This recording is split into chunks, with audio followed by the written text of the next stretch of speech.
సాక్ష్యమిచ్చేదా మన స్వామి యేసు దేవుడంచు సాక్ష్యమిచ్చేదా సాక్ష్యమిచ్చేదా మన స్వామి యేసు దేవుడంచు సాక్ష్యమిచ్చేదా సాక్ష్యమనగ కనిన వినిన సంగతులను తెలుపుటయే సాక్ష్యమనగ కనిన వినిన సంగతులను తెలుపుటయే సాక్ష్యమిచ్చు కొరకు నన్ను స్వామి రక్షించినంచు సాక్ష్యమిచ్చేదా మన స్వామి యేసు దేవుడంచు సాక్ష్యమిచ్చేదా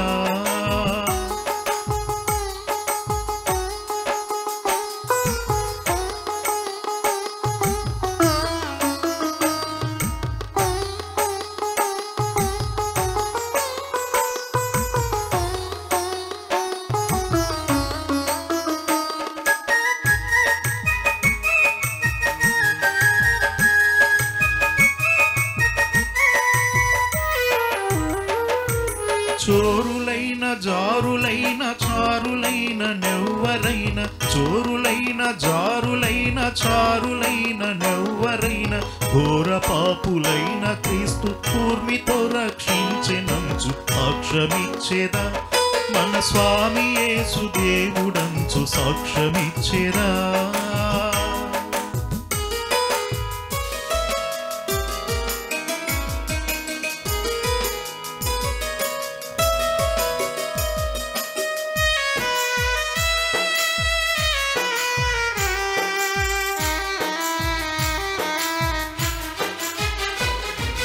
పరమత దూషణములేల పరిహసించి పలుకుటేల పరమత దూషణములేల పరిహసించి పలుకుటేల ఇరుగు పొరుగు వారికెల్ల యేసుక్రీస్తు దేవుడంచు సాక్ష్యమిచ్చేదా మన స్వామి యేసు దేవుడంచు సాక్ష్యమిచ్చేదా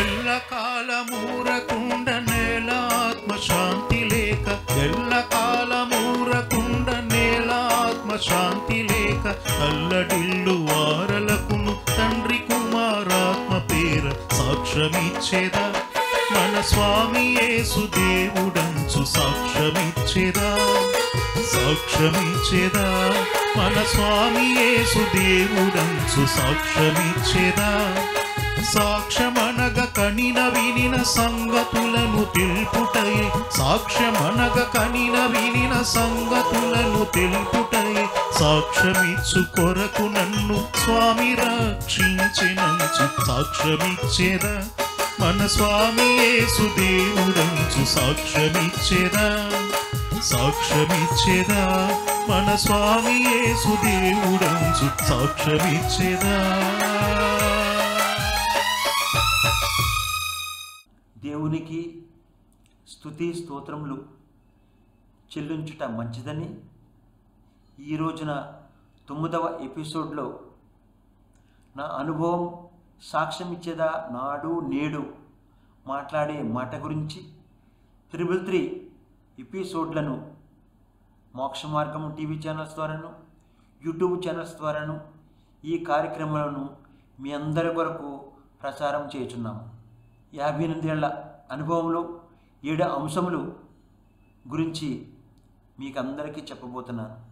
మొదటి అంశము మాట గురించి, రెండవ అంశము మాట గురించి, మూడవ అంశము మాట గురించి, నాలుగవ అంశము మాట గురించి, ఐదవ అంశము మాట గురించి, ఆరవ అంశము మాట గురించి, ఏడవ అంశము మాట గురించి.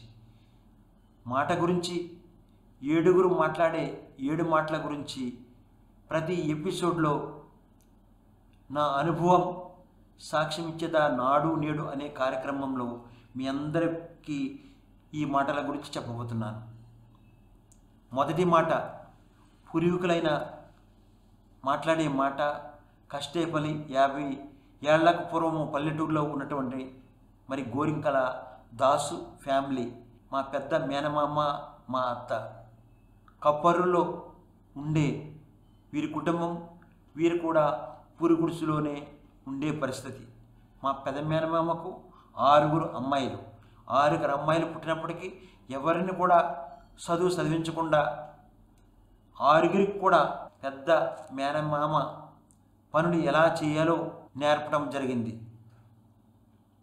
ప్రతిరోజు ఉదయాన్నే పుల్లలా పొయ్యిపై వంట చేయటం, అలాగే సాయంత్రం కిరసనాయిలతో దీపం బుడ్డి వెలిగించి ఇంటిలో పెట్టడం, ప్రతిరోజు కూడా ఉదయాన్నే లేచి కూలి పనులకి వెళ్ళటం, ఇటువంటి పనులు చేసే మా పెద్ద మేనమామ దగ్గరకు నేను వెళ్ళినప్పుడు మరి వెళ్ళటానికి రావడానికి నాకు ఛార్జీలకు డబ్బులు ఇచ్చి నన్ను ఉన్న 1 రోజైనా 2 రోజులైనా నన్ను ప్రేమగా ఆప్యాయంగా చూసినటువంటి మీ పూర్వీకులైన మా పూర్వీకులైన వారికి నా ప్రత్యేకమైన కృతజ్ఞతలు తెలియజేస్తూ, ప్రభువునందు నిద్రించినటువంటి మా పెద్ద మేనమామ, మా మేనత్త గోరింకల దాసు, మా అత్త ప్రభువునందు నిద్రించినందుకు వారి పాదాలకు వందనాలు తెలియజేస్తున్నాను.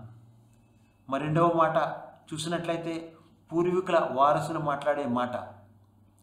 మరి దిడ్ల ముత్యాలు వారసుడైనటువంటి దిడ్ల సంపతరావు మా నాన్న 22 ఏళ్లుగా ఎన్నో రకరకాలైన పనులు పట్టుకొని పని వాళ్ళని తీసుకెళ్ళి పనులు చేయటం, అలాగే పురుగురులకు వెళ్ళి కోతలకు కాంట్రాక్ట్ తీసుకొని ఆ కోతలు కోయటం, అలాగే పురుగురులకు వెళ్ళి మరి చెరువులు తవ్వి ఆ మట్టినంతా ట్రాక్టర్లతో మోయటం, ఇటువంటి పనులు చేసి ప్రతిరోజు కూడా ఒకరోజు కూడా మా నాన్న మా అమ్మ ఇంటి దగ్గరికి ఉండేవాళ్ళు కాదు. ప్రతిరోజు కూడా అటువంటి కూలి పనులు వెళ్ళి సంపాదించినప్పటికీ మా పూరి గుడిసె మారలేదు, మేము ప్రతిరోజు తినే గంజన్నం తినటం మారలేదు, అలాగే మా అమ్మ పొలాల పొయ్యిపై వంట చేయటం మారలేదు, అలాగే కిరసనాయిలతో దీపం బుడ్డి వెలిగించటం మారలేదు. ఇలా ఈ రీతిగా పేదరికంతో ఉండేవాళ్ళం. అటువంటి పేదరికంలో ఉంటూ నన్ను ప్రేమగా చూసినటువంటి మా తల్లిదండ్రులకు మరొక్కసారి నా ప్రత్యేకమైన కృతజ్ఞతలు తెలియజేస్తున్నాను. మరి మూడవ మాట చూసినట్లయితే పాస్టర్లు మాట్లాడే మాట. 50 ఏళ్లకు పూర్వం పల్లెటూర్లలో ఉంటూ పాస్టర్లు సువార్త సేవ చేస్తూ ఎంతో పేదరికంలో ఉంటూ మరి ఆ రోజుల్లో మరి సైకిళ్ళు కూడా లేక బస్సుల్లో రావడానికి ఛార్జీకి కూడా డబ్బులు లేక మరి 10 కిలోమీటర్లైనా 20 కిలోమీటర్లైనా మరి నడుచుకుని వచ్చే పాస్టర్లు ఉన్నారు, సైకిల్ మీద వచ్చే పాస్టర్లు ఉన్నారు. మరి భోజనం లేకుండా మరి వచ్చి సువార్త చెప్పి అక్కడి నుంచి తిరిగి వెళ్ళే పాస్టర్లు కూడా అనేకులు. ఈ రకంగా అటువంటి కష్టపడి సువార్త సేవ చేస్తున్నటువంటి పాస్టర్లు మరి 5 పైసలు కానీ 10 పైసలు కానీ కానుకలు మాత్రమే ఇచ్చేవారు. అటువంటి పేదరికంలో ఉంటూ అటువంటి గొప్ప సువార్త 5 పైసలు 10 పైసలు కానుకలు తీసుకుని సువార్త సేవ చేసినటువంటి అటువంటి పాస్టర్లకు కుటుంబానికి నా ప్రత్యేకమైన కృతజ్ఞతలు తెలియజేస్తున్నాను. మరి 4వ మాట పాస్టర్లు వారసులు మాట్లాడే మాట చూసినట్లయితే పాస్టర్లు వారసులు పట్టణాలలో ఫారిన్ కంట్రీస్లో ఉంటూ మరి ఈ రోజుల్లో ఎంతో ధనికులుగా కోటీశ్వరులుగా మరి ఈ రోజులు పాస్టర్లు ప్రార్థన చేయాలంటే ఇంటికి వచ్చి ఒక పాస్టర్ చిన్న సంఘానికి వచ్చిన పాస్టర్ వచ్చి ప్రార్థన చేస్తే మినిమం 500 1000, అదే పెద్ద పెద్ద పాస్టర్లు వస్తే 10,000 1,00,000 రూపాయలు కూడా మరి కానుకలు ఇచ్చే అటువంటి కుటుంబాలు దేవుడు గొప్పగా ఆశీర్వదించాడు. అటువంటి గొప్ప గొప్ప దైవ సేవకులుగా ఉండేలాగిన దేవుడు ఏర్పరిచినందుకు అటువంటి గొప్పగా స్వార్థ సేవ చేసి ప్రభునందు నిద్రించిన దైవ సేవకులకు పాదాభివందనాలు తెలియజేస్తున్నాను. అలాగే మరి 5వ మాట చూసినట్లయితే పుట్టిక క్రైస్తవులు మాట్లాడే మాట. మరి 50 ఏళ్లకు పూర్వం పల్లెటూర్లలో ఉంటూ ప్రతిరోజు కూలి పని చేసుకోవటం, పాలితనం వెళ్ళటం, రిక్షాలు తొక్కటం, పొరుగుర్లకు మరి నడుచుకుంటూ వెళ్ళి పనిచేయటం, పొరుగుర్లకు వెళ్ళి బంటాలుగా మరి పొరుగుర్లకు వెళ్ళి కోతలు పోయటం, కుప్పలు నోచటం, అటువంటి కూలి పనులు చేసే అటువంటి ఆ రోజుల్లో మరి క్రైస్తవులుగా ఉన్నవారిని నా మనసులో బాగా నాటుకుపోయింది.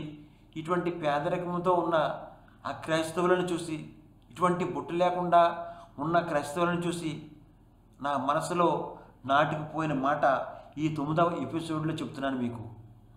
ఏమిటంటే, బొట్టు లేకుండా ఎవరైతే క్రైస్తవులు వస్తున్నారో అటువంటి వారు నా దృష్టిలో భర్త చనిపోయిన విధవరాలు అనుకుని, అటువంటి బొట్టు లేకుండా వచ్చే క్రైస్తవులు వచ్చేటప్పుడు నేను మాత్రం వెళ్ళేవాడిని కాదు.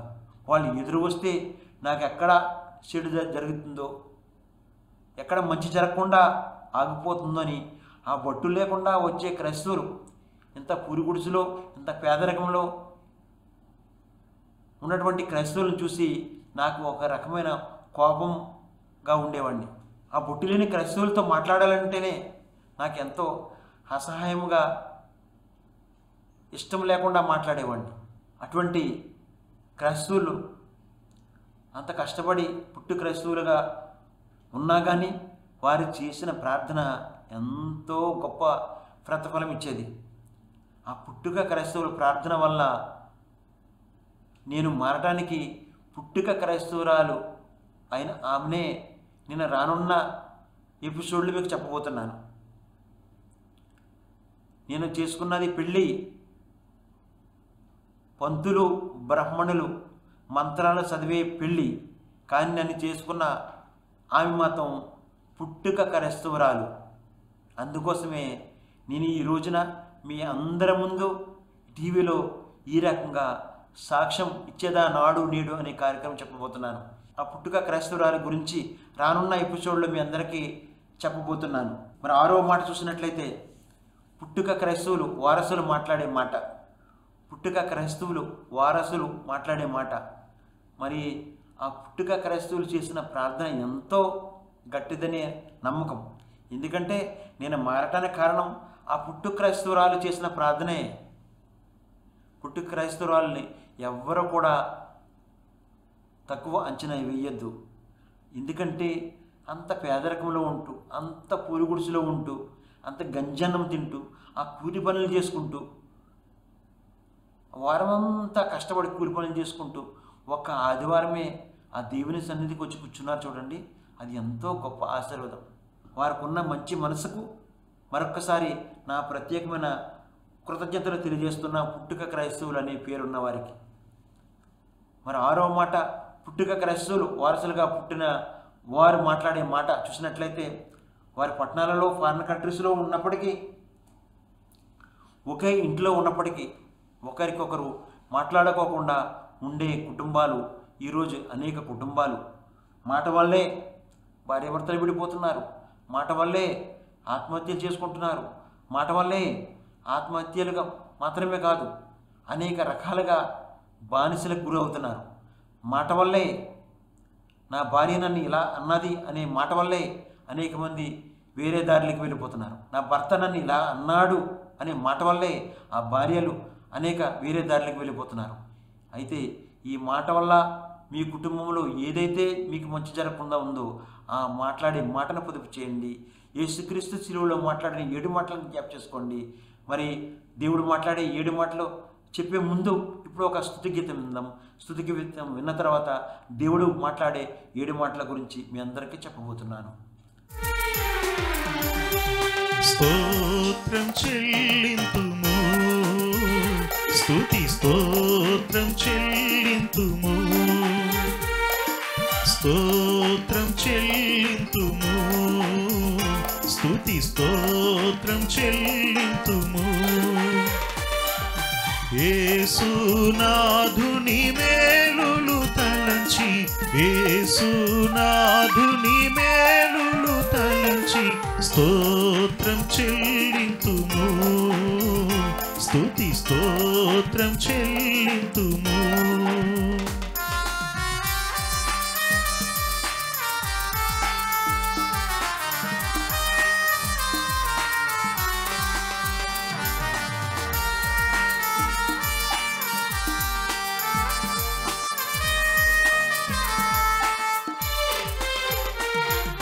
సియోను మార్గములో పలు శోధనలు రాగా,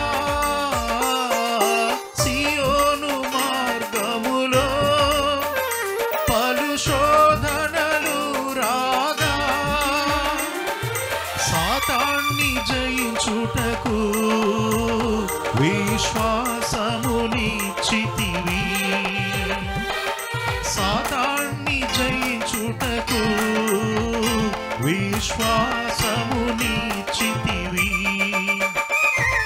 స్తోత్రం చెల్లింతుము, స్తుతి స్తోత్రం చెల్లింతుము.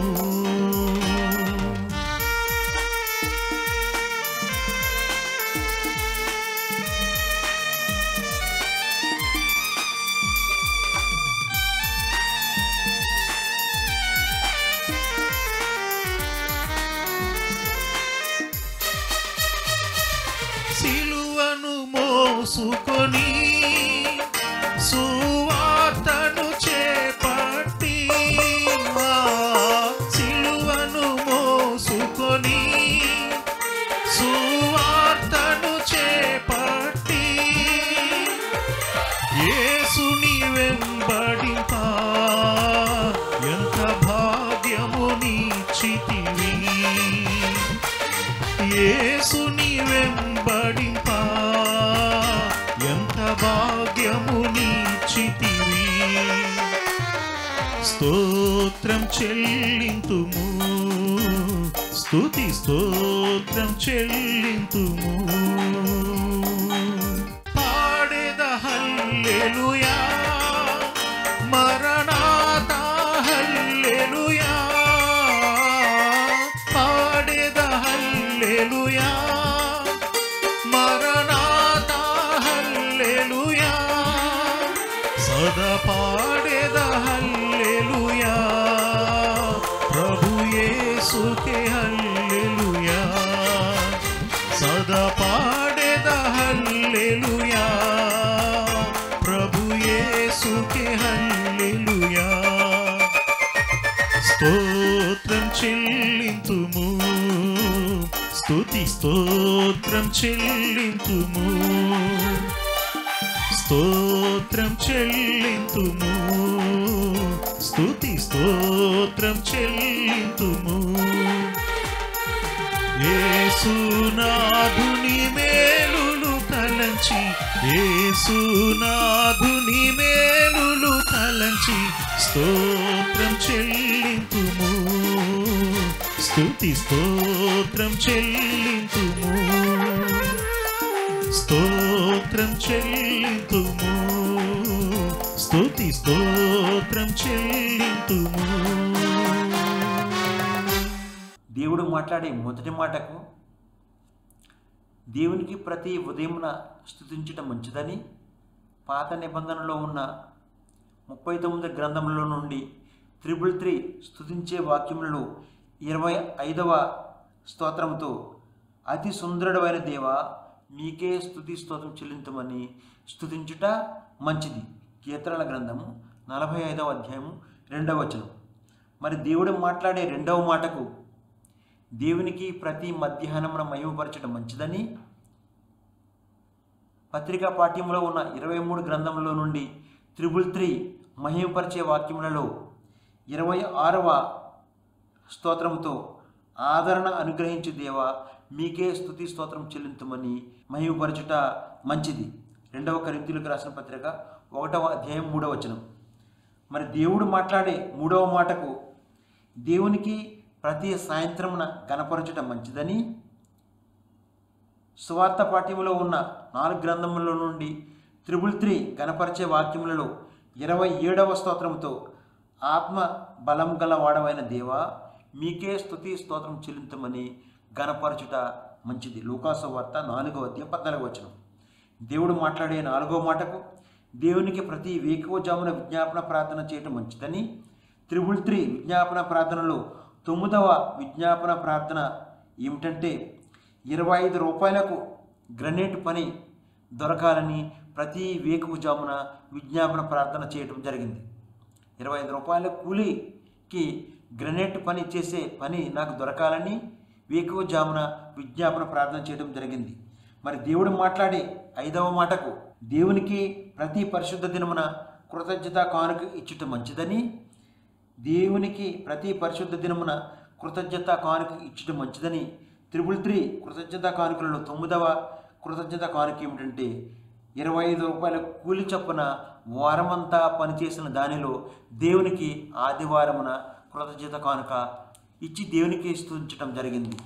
మరి 6వదిగా దేవుడు మాట్లాడే 6వ మాటకు దేవునికి ప్రతిరోజు కృతజ్ఞతాస్తుతి చెల్లించడం మంచిదని, 333 కృతజ్ఞతాస్తుతులలో 9వ కృతజ్ఞతాస్తుతి ఏమిటంటే 25 రూపాయల కూలీ చొప్పున వారమంతా పని దొరికినందుకు ప్రతిరోజు దేవునికి కృతజ్ఞతాస్తుతి చెల్లించడం జరిగింది. మరి దేవుడు మాట్లాడే 7వ మాటకు దేవునికి ప్రతి సంఘములో సాక్ష్యం ఇచ్చటం మంచిదని, 333 సాక్ష్యములలో 9వ సాక్ష్యం ఏంటంటే 1987లో హైదరాబాద్ పోలీసు ఉద్యోగానికి వచ్చిన నా సాక్ష్యం చెప్పి సంఘములలో దేవునికి స్తుతించడం జరిగింది. ఈ రకంగా శిలువలో యేసుక్రీస్తు పలికిన 7 మాటలకు 7 రకాలుగా దేవునికి స్తుతి స్తోత్రము చెల్లించడం ద్వారా దేవుడు ఏ రకంగా అంచెలంచెలుగా ఆశీర్వదించాడు అనేది మీ అందరికీ ఇక ముందు ఎపిసోడ్లో మీ అందరికీ చెప్పబోతున్నాను. మరి దేవుని దయతో ఈ రోజున 9వ ఎపిసోడ్లో 9వ మాట గురించి, 9వ రకమైన పూర్వీకుల గురించి, మరి 25వ స్తోత్రము, 26వ స్తోత్రము, 27వ స్తోత్రము మోక్ష మార్గం టీవీ ఛానల్లోను యూట్యూబ్ ఛానల్లో చెప్పుటకు సపోర్ట్ చేస్తున్న ప్రేమగల ఫ్యామిలీ హవిలా శేఖర్ బాబు పెద్దపాటి వారికి నా ప్రత్యేకమైన కృతజ్ఞత తెలియజేస్తున్నాను. దేవునికి ఏ రకంగా స్తుతి స్తోత్రం చెల్లించాలో మొదటిగా దేవునికి ప్రతి ఉదయం స్తుతించడం మంచిదని, 2వదిగా మధ్యాహ్నం మయంపరచడం మంచిదని, 3వదిగా సాయంత్రం గణపరచడం మంచిదని, 4వదిగా వేకువజామున విజ్ఞాపన చేయడం మంచిదని, 5వదిగా పరిశుద్ధ దినమున కృతజ్ఞత కానుక ఇచ్చడం మంచిదని, మరి 6వదిగా దేవునికి ప్రతిరోజు కృతజ్ఞత స్తుతి చెల్లించడం మంచిదని, 7వదిగా ప్రతి సంఘములో సాక్ష్యం ఇచ్చడం మంచిదని, 7 రకాలుగా దేవుని స్తుతించడం ద్వారా దేవుడు ఏ రకంగా ఆశీర్వదించాడనేది ఇక రానున్న ఎపిసోడ్లో చెప్పే ముందుగా మీ అందరి కొరకు స్తుతి ప్రార్థన. మహాపరిశుద్ధుడు ప్రేమ కలిగిన మా తండ్రి, మీ ఘనమైన మీ ప్రశస్తమైన మీ బంగారు పాదాలకు వెళ్ళలేని లెక్కలేని స్తుతి స్తోత్రాలు చెల్లించుకుంటున్నాను తండ్రి. ఈ రోజున మరి 9వ ఎపిసోడ్ గురించి చెప్పే భాగ్యం నాకు దయచేసినందుకు స్తోత్రాలు చెల్లించుకుంటున్నాను తండ్రి. ఈ కార్యక్రమం టీవీ ద్వారా చూస్తున్న కుటుంబాలపై, అలాగే యూట్యూబ్ ద్వారా చూస్తున్న కుటుంబాలపై మీ హస్తం ఉంచి వారు మీ పాద సన్నిధిలో ఏదైతే అడుగుతున్నారో అడిగిన వాటినన్నిటికీ ఇప్పుడే వారి కుటుంబాల్లో మీరు శుభకార్యాలు జరిగిస్తున్న విధానం బట్టి స్తోత్రాలు చెల్లించుకుంటున్నానండి. మాట్లాడే మాటను పొదుపు చేసుకుని మిమ్మల్ని ఎక్కువగా స్తుతించే మనసు వారి కుటుంబాలకు దయచేయవలసిందిగా ప్రార్థిస్తున్నాను తండ్రి. ఈ రోజున అనేక కుటుంబాల్లో స్త్రీలు నార్మల్ డెలివరీ ద్వారా ఆడబిడ్డకు మగబిడ్డకు కవలకు జన్మనిచ్చేందుకు వారి కుటుంబాలని దీవించి ఆశ్రయించవలసిగా ప్రార్థిస్తున్నాను తండ్రి. అనేక కుటుంబాలు పుట్టినరోజుని, పెళ్లి రోజుని, అలాగే గృహప్రవేశాలని అనేక కృతజ్ఞత ప్రార్థనలు పెట్టుకున్న ప్రతి కుటుంబాన్ని ప్రభు మీరు దీవించండి, ఆశీర్వదించండి. ప్రతిరోజు మరి స్కూల్కి వెళ్ళే చిన్న బిడ్డల్ని, అలాగే కాలేజీలకు వెళ్ళే యవనస్తులు, ఉద్యోగ నిమిత్తమై భార్యాభర్తలుగా మరి వెళ్ళే వారిని, వచ్చేవారిని, అది వెళ్ళేటప్పుడు వచ్చేటప్పుడు వారి ఆఫీసుల చుట్టూ, వారి గృహాల చుట్టూ, వారు వెళ్ళుచున్న వాహనాల చుట్టూ మీ కాపుదలు ఉంచవలసిందిగా ప్రార్థిస్తున్నా తండ్రి. అలాగే ఎవరెవరైతే మీ పాద సన్నిధిలో వివాహం జరగాలని కోరుచున్నారు, ఉద్యోగం రావాలని కోరుచున్నారు, అలాగే పిఆర్ రావాలని కోరుచున్నారు, నాకు గర్భఫలం రావాలని కోరుచున్నారు, ఎవరైతే నాకు స్వస్థత జరగాలని కోరుచున్నారు, ఈ రోజు నుంచి మాట్లాడే మాటలు పొదుపు చేసుకుని ఎక్కువ మిమ్మల్ని స్తుతించాలని మనసులో అనుకుంటున్నారు, అటువంటి ఆశపడే ప్రాణాన్ని తృప్తిపరిచే దేవుడుగా మీరు వారి కుటుంబాలు మీరు శుభకార్యాలు జరిగిస్తున్నందుకు, వారు అనుకున్నవన్నీ మీరు నెరవేరుస్తున్నందుకు స్తోత్రాలు చెల్లించుకుంటూ ఈ దీవులతో మమ్మల్ని అందరినీ నింపి మీ మెండైన దీవెనల ఆశీర్వాదాలు కుమ్మరించవలసిందిగా మా ప్రభువును మీ ప్రియకుమారుడైన యేసుక్రీస్తు నామములో ప్రార్థించి స్తుతించి వేడుకుంటున్నారు పరమ తండ్రి. Amen, amen, amen. దేవునికి మరి 9వ ఎపిసోడ్ చెప్పే భాగ్యం దేవుడు దయచేసినందుకు దేవునికి స్తుతి స్తోత్రం చెల్లించుకుంటూ ఈ కార్యక్రమం చూసిన మీ అందరికీ మరొక్కసారి నా ప్రత్యేకమైన కృతజ్ఞత తెలియజేస్తూ ఈ 9వ ఎపిసోడ్ నేను ముగిస్తున్నాను.